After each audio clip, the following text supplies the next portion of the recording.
Chapter 15. The Italian Job. Emily, Miles and the children are on their way to a holiday in Tuscany. The first-class flight from Heathrow to Pisa helps, but Raphael is hyperactive because he's so excited. Fortunately, the BA staff work wonders with him. They give both children activity packs. Grace sits happily drawing pictures the whole way, but Raphael is struggling to sit still. He's asking the cabin crew a million questions about the plane and is beyond excited when the co-pilot appears from the flight deck and invites him to join him and the captain in the cockpit. He turns to Miles to check it's okay. He nods and asks the pilot if he's sure that's going to be all right. He insists they'd be delighted to show him around.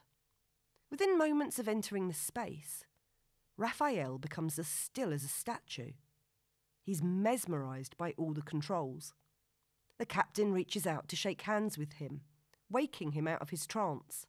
And the co-pilot asks, "Have you ever been in a plane before?" "Oh, yes, many times." Raphael turns to him, and with a faraway look on his face, and with a very serious voice that seems way beyond his years, "I used to fly once." The pilots laugh. "Oh, sure, we train 'em young these days, eh? So, what plane did you fly?" says the pilot, humouring him. "Well, it was when I was here before. It was a Supermarine Spitfire," he says, matter-of-factly. The pilots exchange surprised glances. "Oh, really? Tell us more, what was it like?" the captain asks. Raphael suddenly becomes very animated. "Oh, I remember, it was a beauty. It had a single seat, a front pillar, metal frame, it had semi-elliptical wings which gave it aerodynamic efficiency, and it was one of the first planes to have retractable landing gear." The two pilots look at each other with their jaws dropped. "So, where did you fly this plane?" "Well, in the Battle of Britain, of course." "Right," says the co-pilot incredulously. "And, where were you stationed?" "Well, first I was assigned to the 57 OTU. "OTU, he asks. Operating Training Unit." Raphael frowns as if this is obvious. Now the pilots are staring at him, eyes wide. "Yeah, that was before I was assigned to my squadron. But once I finished my training, I was posted to Peterhead on the north coast of Scotland, near Aberdeen." "OK, and your name was—" "Bill McRae," Raphael smiles. The pilots continue to be entertained and marvelled at the young Raphael, who is so at ease in the cockpit. He stays for the rest of the journey and tells them all about his adventures in his Spitfire, as if it's the most normal thing in the world. When they land at Pisa, they all shake hands, and he thanks them for letting him sit in the cockpit. Just before it's time to prepare for landing, one of the cabin crew comes and takes him back to his seat. "Well, that was weird," the co-pilot says. "It really was. What an amazing imagination for a small boy." "He did seem to think it was real, though, and he knew a lot about that plane and what happened in the war. And where does a kid get big words like that? It's a bit spooky, to be honest. Does make you wonder." Captain gives him a look as if to say, "Don't be silly." "I'm just going to Google that dude's name." The co-pilot picks up his phone and taps the name in. "Holy shit." "What?" "You're not going to believe this, but here he is, just as the kid said." He shows the captain a black and white picture of a young man in his flying attire, standing next to an old propeller plane.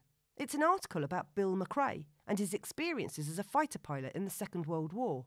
"Oh, he must have read about it online or learnt about him at school.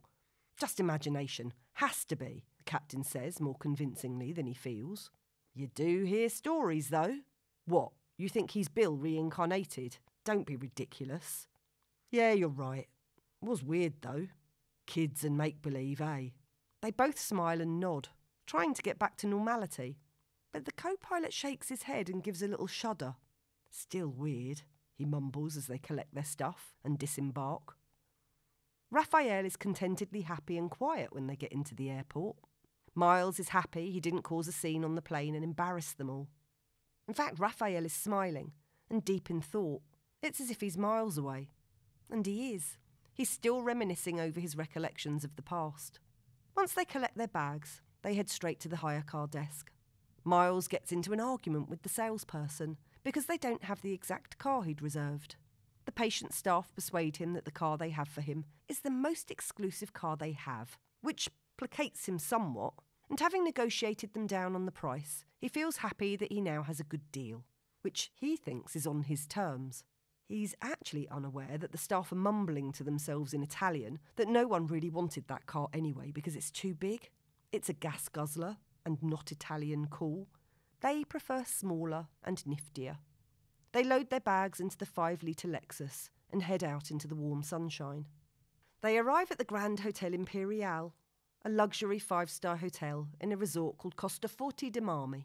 They chose it because a colleague of Miles told him it was fabulous and the place to be seen. It's full of beautiful people and aimed at wealthy Italians who have a penchant for all things luxurious. The hotel does not disappoint. It is wall-to-wall glamour. Marble everywhere, huge sparkling chandeliers and mirrors and oodles of sumptuous fabrics. It is surrounded by the stunning Apuan Alps, although no one seems to pay them much attention. As they check into their suite, Miles sees the names of the suites on the wall and realises that the Royal Suite is not in fact the best. The Imperial is their top suite. "I want to speak to the manager," Miles says to the receptionist. "Oh, I'm sorry, signora, the manager is indisposed at the moment. I'm in charge of the front desk and bookings. My name is Sabrina. How can I help you?" "I requested the best suite you had, and now I see there is, in fact, a better one. Why haven't you put me there?" "Signora, I can assure you that you have a very fine suite. I think you'll find everything to your taste and perfect for the children. It is very spacious and it's my favourite, actually. I think you'll be very pleased. Sophia Loren stays in the suite whenever she visits Forti di Marmi. It is fabulous, you will love it, I'm sure." "I don't care who stayed there. I ordered the best suite, and now I find out that I'm not getting it. I think you should upgrade us immediately." "I'm afraid I can't do that, signor. It's already occupied. How can we make up for your disappointment? How about we send you a bottle of our finest champagne and tonight's dinner on us? Please, we insist. We want you to have a wonderful time here with us." Miles huffs and sighs. "I'm still disappointed, and I will need to see the suite first. But that sounds acceptable. On the proviso that it's okay, we will accept." Sabrina smiles at him. "That's very reasonable of you, signor. I will have your bags taken up and the room prepared for you. Someone will take you to the suite in a short while, but first can we offer you a complimentary drink, an aperitivo?" Emma jumps in. "Oh, I'd love one, thank you." And Miles shoots her a disapproving look, which she ignores. She has been dying inside of embarrassment, as she hates this type of public confrontation. She'd hoped that the car incident would have been enough for one day, but Miles always seemed to find something to complain about, or not be satisfied with. She's definitely in need of a drink. Sabrina clicks her fingers, and out of nowhere, and impeccably dressed, tall, dark, and very handsome waiter appears, looking like a model from the cover of a GQ magazine, holding a tray on which are 2 glasses of champagne in elegant, tall crystal flute glasses, and an array of delectable canapés. An equally beautiful, sultry, and glamorous waitress appears, with another tray. This one is full of tropical fruit juices for the children and some delicious chocolate-covered snacks. The handsome waiter nods at Miles and Emma and flashes a dazzling smile at both, yet seems to linger just ever so slightly longer on Miles, who just stares back at him. He's still not convinced he's getting the best deal. Emma doesn't notice, as she's far more interested in the alcohol. She almost empties her glass in one go. It's immediately topped up, much to her relief. She smiles appreciatively at the gorgeous waiter. "Grazie," she says. "A prego, signore," the waiter replies. "Un piacere." At this point, Emma is quite mesmerised. She has a limited understanding of Italian, and she knows that piacere means pleasure, and he certainly is a pleasure to behold.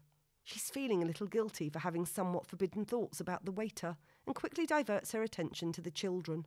They, meanwhile, have set themselves up on one of the massive sofas in the reception area, and have already dived into the treats and the juices. Miles notices and cringes at the thought of how much sugar Raphael is consuming. It means it could be another sleepless night for them all. Again. He's hoping the excitement of the trip will knock him out. Sabrina gestures for them to follow her up to the suite. She makes polite conversation with them all the way up in her perfect but accented English. She makes a big fuss of the children, who have lots of questions for her. She seems to genuinely enjoy their company. Miles is silent all the way there, and Emma is slightly tipsy and silently praying the sweet is okay, whilst thinking of the handsome waiter and wondering where he sleeps, and whether he sleeps naked, and then she catches herself and refocuses on her family. They enter the suite, and Miles inspects the rooms. The living room with sumptuous cream sofas, a large daybed and an enormous TV screen hanging over the large marble fireplace. The master bedroom with its huge white leather upholstered bed with an enormous headboard, white, gold and lavender interior, and the ensuite marble bathroom which has steps leading up into a jacuzzi bath. A smaller bedroom with 2 single beds for the children, another bathroom and a large private terrace. He seems mildly satisfied with the arrangement. However, he purposefully gives a very modest tip to the bellboy, who looks disappointedly at the few euro notes in his hands. "Grazie, signore. Enjoy your stay," the bellboy says with false sincerity. "Oh, Miles, it's wonderful," says Emma. "Look at the size of the bed. And I love the colour scheme, it's so chic." She's hoping that there will be time to make use of the bed while they're there, with Miles being so far away from his deals that he'll be able to pay some attention to her. "It'll do. Actually, it's not bad at all," he says. He mumbles to himself. I wonder who's in the other suite." "Oh, I'm sure we'll find out soon enough," Emma says, wishing they could change the subject. She lays on the bed. "Miles, this bed is so comfortable. Come and try it." She reaches her arms out to him. "Not now, Emma. I'm going to pop down and check out the gym. I need it after that flight. Why don't you take the children for a quick swim and check out the kids' club for tomorrow?" Emma is a little crestfallen, but she knows how he needs his workouts, especially when he's stressed. He grabs his gym kit and promises to be back within the hour. She grabs her swimsuit and gets the children dressed in theirs. The children are delighted to be going to the pool, and her disappointment soon dissipates as she's caught up in their infectious enthusiasm. At the pool, she's amazed at how glamorous and colour-coordinated everybody is. Everything seems to match, right down to the last detail. She's taking notes, determined that this is something she will master. Even their children seem to be wearing matching everything. It all looks effortlessly chic and utterly Italian. She's totally enchanted. Raphael and Grace dive into the pool, unaware of the fashion contests that are underway all around them. Emma is about to silence them, but realises that noise is one thing that Italians don't seem to mind. They are all shouting at each other and laughing animatedly. She looks down at herself and feels mildly underdressed and a little inadequate, until she looks up and sees that she's receiving lots of admiring glances from many of the men, and actually some of the women too. None of them seem to have any problem staring either. She's so grateful for all the hard work she puts into her exercise regime, as her body is one thing she doesn't have to worry about. For Miles' sake, she's made sure of it. Emma walks to the deep end of the pool and dives in. She swims under the water, and as she surfaces, she swims the length of the pool to the children doing the front crawl. A few of the men clap and shout "Brava!" She feels very self-conscious and isn't sure why they would be making such a fuss about a few simple strokes. But then she notices something strange. None of the other women are swimming. Even the children seem to be splashing around on the spot. Then, as she joins her children, who are swimming widths of the pool, she looks up and is stunned to notice that simultaneously all the women stand up. They make their way to the edge of the pool, placing their legs over the side and slipping in gracefully. One of them says, "Facciamo un bel bagnino." Emma knows that this means, "Let's have a little dip." It appears that they mean precisely that. There is no hair wetting, no makeup being ruined, and the dip is literally to refresh themselves from the heat before they deepen their tans, even though they are already more deeply tanned than she has ever seen before. There's a lot of talk about what they will eat for supper, how amazing their children are, how great their husbands are to them, and how they're doing on social media, and how their favourite TV shows and stars are doing. After a few moments, they all start to exclaim that it's a little cold. Fa freddino, and they are all terrified of catching a cold. Raffreddore. Emma is surprised as she thinks the water is delightfully warm. But en masse the women exit the pool. They return to their loungers, pick up their matching wraps, which they put on. They step into their matching high-heeled mules, grab their matching designer beach bags, and their special matching bag for their phones and their other accessories. Sunglasses on, they sashay out from the pool area, many of them kissing their husbands on the heads as they go. The husbands are sat around the tables with the other men, playing cards, smoking cigars, and talking about sport. And women, but only when the wives are not in earshot. The men stare unashamedly and admiringly at all of the women. None of them are missed out. One woman slaps her husband when she sees him staring at Emma in the pool. "Che cosa guardi, idiotto?" Meaning, "What are you looking at, idiot?" He shouts back, "Che mio cuore non le mie occhi." He shouts back something which Emma roughly knows meant, "You have my heart, not my eyes." His wife throws her hands in the air in exasperation and storms off after the other women. Emma doesn't know quite what to do now, or how to behave, when suddenly she notices her favourite, very handsome waiter on the other side of the pool. He catches her eye and they exchange smiles. He flashes the most brilliant smile her way and walks over to check if everything is okay. "Signora, you are a fantastic swimmer and your children are charming. But where is your husband? If I was him, I wouldn't be leaving you all alone out here with all of these men. They are like wolves and will devour you with their eyes." "I think some of them already have," she smiles. "He is in the gym. He needed it after the journey, but he'll join us soon." "Ah, is there anything I can do for you?" Emma has a long think about all of the things that he could do for her. A massage, foot rub, shoulder rub, other parts of her body that could do with a rub. Suddenly she looks up and he's looking at her curiously. She snaps back to reality. "Oh, actually no, thank you, we're fine," she says meekly. He excuses himself and leaves, heading back into the hotel. She's sorry to see him go and sighs. She and the children swim some more, racing each other and laughing as they reach the sides. A little while later, Miles appears, looking hot and a little flustered from his workout. He strips off his shorts and t-shirt, down to his Speedo swimming trunks, and dives straight into the pool. He proceeds to masterfully swim up and down the pool before joining Emma and the children. They are interrupted by the return of the women, who are now sporting entirely new, matching designer ensembles that seem impossibly even more glamorous than the ones they were wearing before. Emma is feeling even more inadequate in her Selfridges summer specials, which are totally this season and looked fabulous in the magazine spread she'd seen them in originally. She was starting to realise that it was impossible to compete with the glamour of the Italians in their own towns. Once the women were all reassembled on their loungers, they notice that Emma is no longer on her own. This leads to a few sighs of relief and a few sighs of pleasure when they take a better look at Miles. He is oblivious, and when he pulls himself out of the pool and dries himself off with his towel, there is an uncharacteristic silence that descends around the entire pool. Even the men are looking at him admiringly. His buff, bronzed, blonde, almost Scandinavian looks, drawing attention from all sides.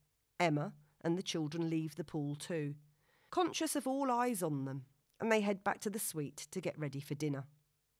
They shower and change. Emma wears a navy silk shirt dress and high-heeled gold strappy sandals, which she accessorises with gold earrings, a gold clutch bag, and a dab of her favourite Coco Chanel scent. Miles wears a white linen shirt, beige linen trousers, and pod moccasins. He wears his Tom Ford wood scent, which Emma loves on him. Raphael is in an outfit which is very similar to his father's, and has even attempted to style his hair like Miles's. Grace is wearing a little blue dress, which also isn't a million miles away from Emma's. Her flat, sparkly gold sandals and little sparkly handbag with flowers on, the only real concession that she's a little girl. They appraise each other positively and head down to the dining room. They are taken to their table by the maitre d', who is effervescent in his attentions. They are seated at a square table with gold brocade chairs. They're surrounded by white drapes, sparkling lights and candelabras, with wonderful views of the ocean. A bottle of champagne arrives at the table, and Emma is hoping that this will soothe Miles and let him slip into a good humour. He looks at the bottle and smiles. It clearly meets with his approval. Miles orders what he thinks is the best of everything, kind of based on the cost rather than what he really wants to eat. Emma orders more modestly, not wanting to take liberties, and because she actually doesn't like overly rich food. She orders for herself and the children as Grace is reading, and Raphael is playing at being a fighter pilot on his iPad. He's wriggling around in his chair as he does so, making his own aircraft and explosion noises. Emma looks around at the surroundings and is a little distracted when she sees yet another gorgeous waiter. This one is also really attentive, and as the meal gets underway, he spends a lot of time at their table. She's very flattered by all of his attention, and almost hoping that Miles gets jealous. He, on the other hand, seems oblivious and chats to the waiter as if he's an old friend, practising his less than perfect Italian, but the waiter doesn't seem to mind. The meal is a sumptuous affair, and all goes well until Raphael, who has finished his meal, is starting to get bored and begins to fidget. His iPad battery has died. Miles hands Raphael his tablet, which he had especially for this eventuality, and Raphael opens up his favourite fantasy video game. He becomes totally absorbed in it. He reaches a critical part of the game, and as he scores the winning point, he lets out a yell and leaps in the air, failing to notice the waiter approaching with his ice cream and the other desserts. The waiter loses his balance and falls backwards, and the entire tray of food lands on the floor at the foot of the distinguished stranger on the next table. Splashes of ice cream land on the sleeve and lapel of his very expensive light grey merino wool jacket. Miles, who had already noticed him as looking very impressive, is horrified. He jumps up and apologises profusely to the man. "I am so sorry. Please, will you excuse my son? He gets a bit carried away when he's playing that stupid game." The waiter is already on the case, attempting to clear up the mess, but the man just laughs it off. "Oh, it's fine. Please don't worry yourself. Must be a good game. What is it?" "It's a flying game. He wants to be a pilot when he grows up," Miles says. "It's a fantasy world where I get to be the pilot of a plane," Raphael says enthusiastically. "I have to blow up lots of monsters to save the world." "It's just a silly thing, but it keeps him occupied," Miles says. "Oh, well, I'm impressed that your son's already interested in flying planes." He looks directly at Raphael. "What are you flying on there, buddy?" Raphael looks up at him. "It's a Spitfire like the one I used to fly." Miles cringes at this. He's heard this story too many times before and finds it embarrassing. But the stranger just smiles at Raphael. "Ah, so you're a real pilot too, are you?" "Yes, I used to be a flight lieutenant, a wingman, and the squadron leader for my unit." "I see," the stranger says, smiling curiously. "So what kind of Spitfire did you fly?" "The UOL, of course. Only the best. I loved flying. I was one of the best." "I'm sure you were." The stranger smiles even more. Turns to Miles with an outstretched hand. "Name's Leo. Leo Bernstein. Interesting kid you got there." "Miles Stedman. Pleased to meet you. This is my wife Emma, and you've already met Raphael. And this little angel is Grace." Leo nods in the direction of his table, where a very elegant, impeccably groomed and striking woman is sitting. Next to her is a young woman who looks no more than 18. "This is my wife, Francesca, and my stepdaughter, Sophie." Raphael interrupts the conversation and asks Leo directly, "So, do you like planes?" "I do. In fact, I have my own, and I've had a pilot's licence for the last 10 years. You should come and join me someday. I'd be happy to have such an enthusiastic and esteemed co-pilot." He winks at Miles and Emma, who sigh in relief at Leo and Raphael's genuine connection, something they're not used to, as Raphael doesn't make friends easily. Raphael is clearly very excited at this prospect. "Wow, really? Do you promise you'll take me? But what plane is it? What do you fly?" Emma steps in. Raphael, that's enough. Let the nice gentleman finish his meal in peace. Leo smiles at Emma and shakes his head as if to say it's all good. He looks back at Raphael and says, I have a small Cessna and honestly would be delighted to take you if your parents agree. We can all get to know each other over the next few days and take it from there. He smiles at Raphael, who's beaming and clearly very excited. Thank you. And I can help. I helped the pilots coming over, you know. They were a little sloppy at times, I have to say. I had to keep them on their toes. Everyone laughs. Miles says he did too. He was in the cockpit for most of the flight over. He's always been obsessed with planes, has a great imagination, and as you can see, he's a great storyteller. Yeah, my son was never interested in planes at all, so it would be a joy to take the kid up with me. We should all go. We could take a short trip to Sardinia in the next couple of days. I can get my PA to organise it. I was thinking of going anyway, so it's no trouble. Yes, we were planning on a shopping trip, Francesca says, on the Costa Esmeralda. You must join us, Emma, and bring Grace along. You'll love it. We can leave the boys to their toys, and us girls can shop. Do you play golf, Miles? Leo asks. I do, actually, Miles replies, grateful now for all the time and effort he put into his lessons with the RAC club over the years. Fantastic. And how about you, Raphael? Ever played? Raphael looks up at Leo, amazed to be involved in the conversation. No, but I'd love to play. Daddy's just always too busy to take me. Leo has a moment of nostalgia and a twinge of regret when he thinks about his own son, who he had been too busy to be with. A son who is now in a coma. He had justified the long weekend trip to Forte dei Marmi because his wife and her daughter were there for a few weeks, doing a tour of Italy. He was just joining them for a long weekend. He told Sarah there was no point in him hanging around, especially as the doctor gave him a hard time every time he came into the hospital, and he'd only be a few hours from London. If there were any changes, he could be back there in no time. It brings his attention back to the present and the young boy who's looking up at him expectantly. Don't you worry.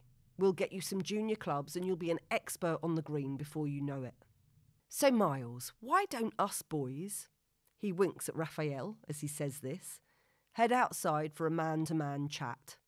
A brandy, or an orange juice for you, young man, and a cigar or two. We can leave the girls to get to know each other. Thank you, Leo. Raphael can stay here with us for a bit, but then Emma will be taking him up to bed, Miles says. Once she gets the children settled and the nanny service settled in, she can come and join us at the bar for an after-dinner drink. The women move to the same table and begin to chat, while Miles, Raphael and Leo head to the outside bar. So, Miles, tell me, what do you do? Leo asks. I'm in investments and wealth management. Uh-huh, Leo nods approvingly. Who are you with? TWMAA, Trident Wealth Management and Assets Accelerator, Miles says. Uh-huh, know them well. I've played a spot of golf with the CEO on occasion. Not a bad outfit, but what exactly do you do there? I'm a senior partner. I was promoted last year and I've got my own team now. I'm particularly interested in the high-risk investments. That's where the real wealth and possibilities are. I'm also interested in new technologies. Leo looks at him and says, So I have my team looking into AI right now. It's the way forward. Game changer. I have some very interesting leads at the moment, so you and I clearly need to talk. Well, what about you, Leo? I have my own law firm, BPW, Bernstein, Phillips and Wilson. I started at the bottom as a rookie lawyer, and now I own one of the most profitable law firms in the US. We have offices all over the world. I know your firm. It would be a privilege to discuss business with you, sir, and I'm happy to help in any way that I can. Miles is incredibly impressed and slightly intimidated, but is trying desperately not to show it. Leo pats his back in a fatherly way and says, Call me Leo, son. I think you and me are going to become great friends. Raphael is watching them both intently, but after all the excitement, his eyes are starting to close. His head drops onto his chest, and he drifts into a familiar dream. He's back in the cockpit of his Spitfire. The sky is filled with flashing lights, and everything starts to spin. And then it all goes black.